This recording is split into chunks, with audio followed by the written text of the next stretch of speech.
What up, folks? Welcome back. Football Digest Daily. My name is Nyasha. Hope you're having a fantastic Monday and you're going to have a fantastic week and you had a fantastic weekend. Let me just say, I need to thank Real Madrid, Tusker FC, and Manchester United for making my weekend. It was looking dark and gloomy, but these three clubs came together and made it absolutely fantastic for me. Before I go on, I've realized most of the people who watch our podcast and watch our channel have not subscribed, man.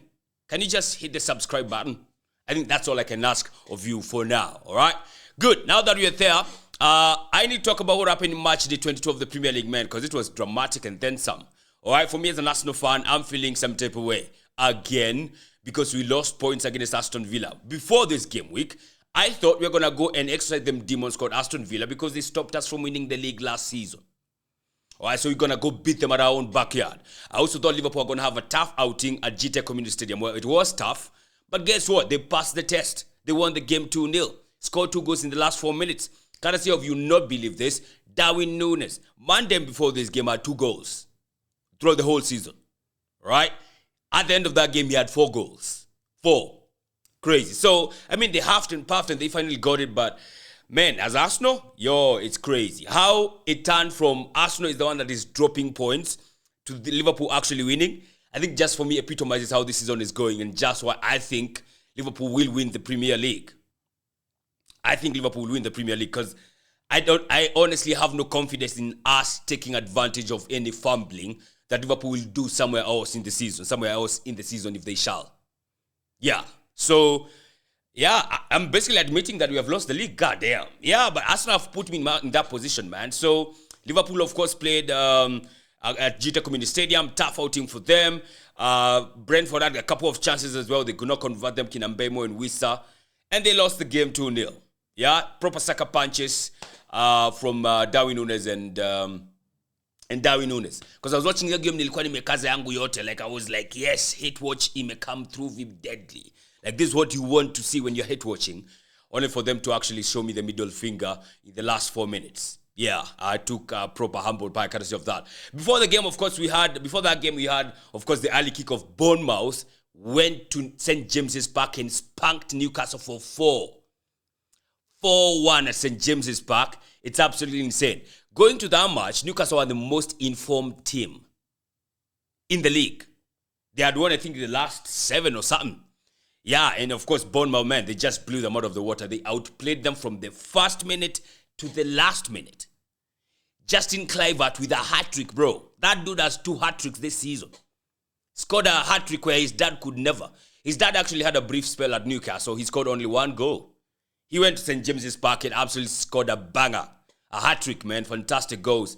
Gonna give it up to Brighton, man. No, to Bournemouth. Because if were it not for the injuries, most likely Justin Kluivert would not have played. Because Bournemouth have like 9. If not 12 injuries. Like, they have so many guys who are out. But you look at them, you're thinking, nah, this does not look like a team that has injuries, do they? Does it? Or it doesn't. But Bournemouth have 9. I think 9 or 12 injuries. I'm not so sure on the number. But they have a lot of injuries, man. Most of their first teamers are out. Yet they went there and did the thing. And you know, Bournemouth, before that, they had gone to Stamford Bridge and drew 2-2 in a game where they were actually about to win. Next up, they have Nottingham Forest and then Liverpool. As in, it's really a confidence-boosting win for them to win at St. James's Park. We saw nothing of Isak. He was nowhere to be seen. To outplay and outdo and outfight a midfield of Tonali, Joe Linton, and Bruno Guimaraes. Yo, man, you got to give it up to Bournemouth, man. They are really good. They are actually really good. Now, of course, that all culminated up to Arsenal doing the last game against Aston Villa. Now, of course, we knew Arsenal. We had Saliba who was out. Actually, turns out he's out for 2 weeks. So we had Timber playing as a centre-back and Thomas Partey as a right-back. An option that is not winning. And for the Arsenal, by the way, because it will be sort of a rant. I blame so many people. I blame Arteta. I blame the players. I blame the board. Right? Even the players. The players, I don't see how you go 2-0 up. All right. So we scored the first goal. We are all over them like honey on bees or bees on honey. And exactly what we wanted to see. Like how we did against Tottenham, right? From the first minute. But for this one, we scored fast, not the opposition scoring. Fast, Trossard assisted Martinelli. Fantastic goal, fantastic finish. Martinez had blocked it. He thought it was out, but he had crossed the line. The whole ball had crossed the line, so 1 into the Arsenal. I'm like, yes, this is what I want to see. You get me? Then, of course, later on in the second half, so we went to the halftime 1-0 up. I'm like, I'm okay with that. Good performance. We have a goal up. Let's go in the second half, get a second goal, and maybe wrap this up, right? Came back 10 minutes in from the second half, 55th minute. Another cross by Trossard, who was, I think, for me, one of the best players on the pitch, if not the best player on the pitch for that day, for that night. Whipped in another cross, and it was well finished by Kai Havertz. I'm like, Kai Havertz, you know what? You've been playing crap, but I've forgiven you for all of that, for that goal, because it was a good finish. This was like the finishes we want to see from a striker. You get me? So, yeah, 2-0. And I'm like, all right, this is done and dusted, guys. Now let's wrap it up and just compose this and handle them, contain them, then we're good to go. Yo? 55th minute, 5 minutes later, a cross by Luca Digne, who had acres of space. Yuri Telemans is poorly marked by Mikel Merino. He goes, stoops low and whips in a header, and it's 2-1. And I'm like, all right, 2-1. Okay, fine. This is not good, but guys, come on. Let's compose ourselves and read. No? When we maintain the lead, right? Now, I think 8 minutes later, another cross now from the right wing, which is the left wing for us, whipped in by Matty Cash, I think even using his weak foot.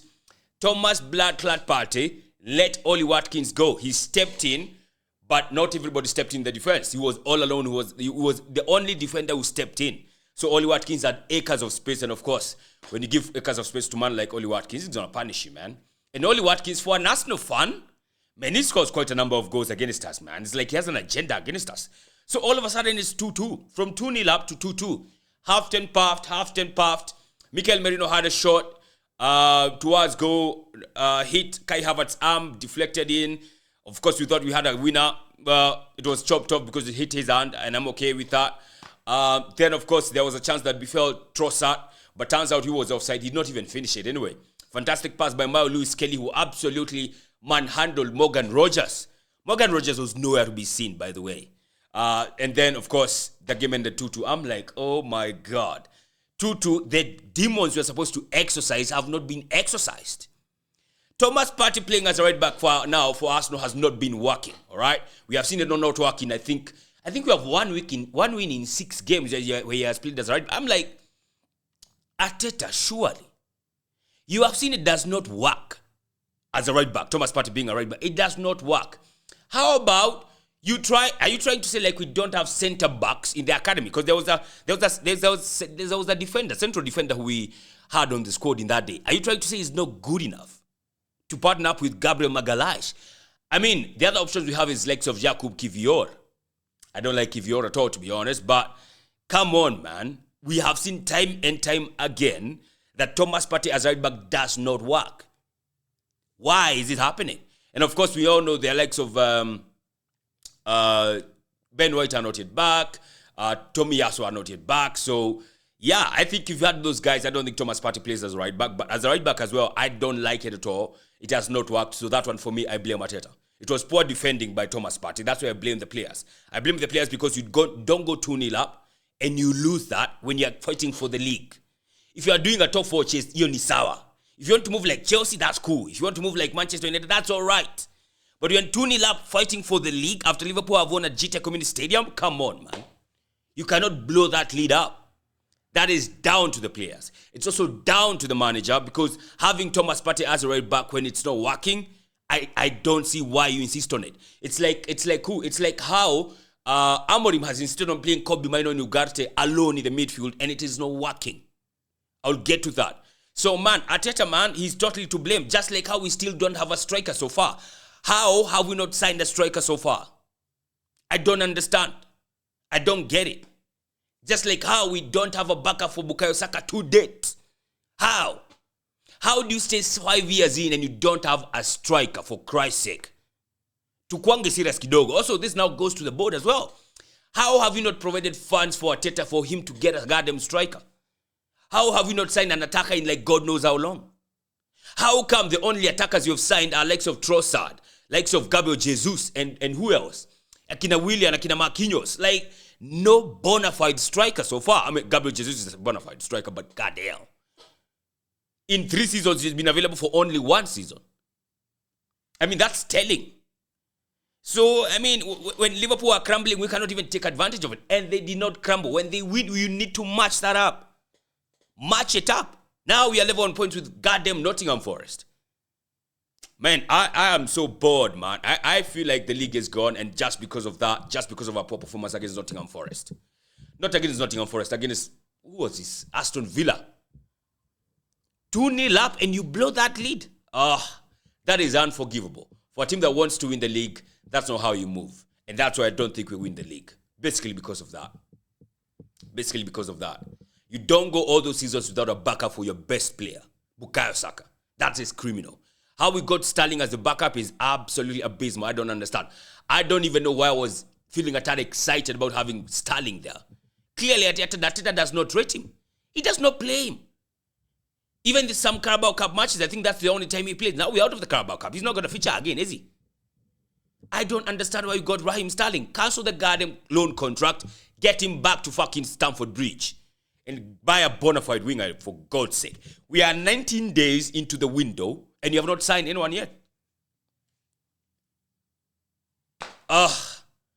Boring. Now, that was on Saturday. That's when, I think, for me, Arsenal lost the league. On Sunday, of course, we had several games. We had Manchester United playing Brighton. Manchester United, man, they survived against Southampton. If they were thinking they would survive against Brighton, they were in for a long ride. They did not win. They got slapped 3-1. Man like Konana gave away the third goal. Mazraoui got clobbered for the second. Baleba with a fantastic lob for the first one. So, yeah, 1-0 to Brighton. Then they equalized courtesy of a penalty. And then 2-1, and then 3-1, and they could not bounce back from that. They had an atrocious second half. Manchester United are so poor, man. They have lost 6 of the first 12 league games they have played at home. The only other side that has ever had a worse outing the first 12 games was 1893-94 team. They lost 7 out of 12. Manchester United had no shots on goal from open play throughout the entire game. The only time they had a shot on target was when Bruno scored the penalty. Manchester United have 10 losses in the first 22 games. That is abysmal. The worst record they have in the Premier League era. This is honestly the second worst side we have ever seen from Manchester United. Well, the worst in the Premier League era. The second worst in their history. It's absolutely atrocious. They wako chini ka tumbo ya nyoka. Not gonna lie. Man, it's absolutely crazy. Man like Onana, nowhere to be seen, bro. Dude is moving like a goddamn spy. He saved them against Southampton so that he can sell them out against Brighton. Man like Eleni Yoro, moving like the captain, the pirate in the Captain Phillips movie. Ilya Tom Hanks. Nowhere to be seen. Got cooked by that dude from Southampton, and then got cooked on Sunday by Brighton. Where was Kobe Mino Bukati's grandson? He was moving like he's watching his grandfather get his ass laid the smacketh down upon by Stone Cold Steve Austin. Joshua Zirkzee was moving like Rambo a couple of days ago. He was missing in action, moving like an American soldier in Vietnam in 1963. Nowhere to be seen, bro. Ugarte and Kobe Mino, we thought they were the shit. Turns out they are just shit. You know, Man United in the last 5 fixtures at home, they have won only once. They have lost 4. Of the 4, 3 of them, Kobe Mino and Ugarte were in the midfield. They were in the midfield. Turns out 2 of them are not enough to contain and control the midfield at Manchester United. So again, just like Arteta, I don't understand why Amorim insists on that. Like against Newcastle, there was Kobe Mino and Ugarte in the midfield, right? And then it was not working. He brought on, no, there was who? I think there was Casemiro and Eriksen in the midfield. It was not working. So he took off Zirkzee, brought on Kobe, right? Because 2 are not enough in the midfield. But he keeps on insisting on having 2 midfielders. Kobe Mino and Ugarte, we will never marshal up that midfield. We have seen that time and time again. So that back 3 again, does he need to change that system? And he keeps keeps talking and very well for the journalists, giving them headlines. How he was saying Manchester United sign in history. Well, doing all that talking for the media is fine and dandy, but you need to match that up with the performances on the pitch. They are on a downward spiral, bro. They are absolutely caught up and stuck in bottom half. That is crazy, man. So Manchester United, man, they are moving mad right now. They are full of crap. They are basically shit, bro. And I don't want to hear anything from Manchester United fans again. As an Arsenal fan, I don't want to hear no bunch from Manchester United fans. You have no pedigree. You have no high ground. You have no moral authority to be throwing a banter at Arsenal fans. You man, them were talking about Netflix FC, courtesy of Patrice Evra. You guys are like Pornhub. Watching Manchester United is like watching Pornhub, getting fucked every week by different teams. They are atrocious, man, not gonna lie. But, yo, I think Amorim needs to tweak a few things here and there, man. They just can't keep on going on like that. So, yeah, that's what's up. Manchester City played against Ipswich on that day. They won 6-0. Absolutely clobbered them. Now they're back in the top 4, level on points with Newcastle, but a better goal difference. On Sunday, you also had Tottenham Hotspur going to Everton, Goodson Park. Man, they got clobbered a good one. I don't understand how Everton were 3-0 up at halftime. Everton, who are not scoring goals, they are struggling to score goals. Once they met Tottenham, 3 past them in the first half. I kid you not, Tottenham fans were absolutely going crazy. Meltdown. Calling for Angie to be sacked and then, man. So, it's not good for them, man. Nottingham Forest, but that game ended 3-2. Nottingham Forest beat Southampton 3-2. They were 3-0 up, I think, at halftime as well. But, of course, in the second half, it was all about Southampton 2-0. They scored 2 goals in the second half to make it 3-2. So, it was a crazy, crazy game week, man. Absolutely insane. Arsenal drawing points, dropping points against Aston Villa. Liverpool nicking it in the dying minutes. Absolutely clutch goals by Nunes. Manchester United getting clubbed, but that's no news. They get beat by Brighton. I think they only have 1 win in the last 4 seasons against Brighton. Yeah. Brighton have won 3 back-to-back games at Old Trafford. Old Trafford is basically their stomping yard. That's their yard. Manchester United are basically their bitches. You get me? Like, it's crazy, man. It's absolutely insane. So, let's see how much week 23 is going to be like. Man, if this is the second half of the season is going to be anything like this, it's going to be a long one, man. But objectively, as an Arsenal fan, I don't think the league is gone, but I'm not putting my hopes up. No. I have for 2 seasons back-to-back hopes for the team that is leading to draw points. That has ended catastrophically for me. I'm not going to do that again for that time. No. I don't think I'm going to do that. Now I'm just waiting for Arsenal to sign a goddamn striker, and then we see what's going to pop in the coming days. That's what's up, man. Don't forget to check out last week's podcast, Extra Digest. I had, of course, a Manchester United fan. This week, of course, I'm going to be having someone different. Let's see how this is going to check out, so be on the lookout for that. Let's get again to 5,000 subscribers.